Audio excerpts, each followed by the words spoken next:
দেউতাৰ স্মৃতিবোৰ কথা পৰৱজ্যোতি বৰা, আবৃত্তি তৃষ্ণাৰাণী বৰা। দেউতাৰ স্মৃতিবোৰ। মৃত্যু এক শিল্প, জীৱনৰ কঠিন শিলত কটা এক নিৰোগ ভাস্কৰ্য। দেউতা মোৰ সকলো মনত আছে। খনিকৰৰ দৰে তুমি আমাক সমাজত খুটি খাব পৰাকে মানুহ হিচাপে গঢ়ি তোলা কথা আজি বাৰে বাৰে মনলৈ আহিছে। তোমাৰ সেই সোণালী সপোন কঢ়িয়াই ফুৰা বিশাল অন্তৰখনৰ কথা।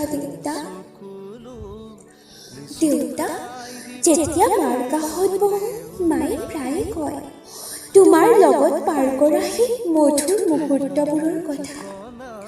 তোমাৰ সেই গহীনতাবোৰৰ মাজতেই যেন কোনেও বুজিব নোৱাৰা কোমলতাবোৰ সোমাই আছিল। মই জানো দেউতা, আৰু আজি কি মনত পৰিছে জানা? তুমি যে সদায় অনেক জমা খৰচৰ অংক মনৰ মাজত কঢ়িয়াই ফুৰা।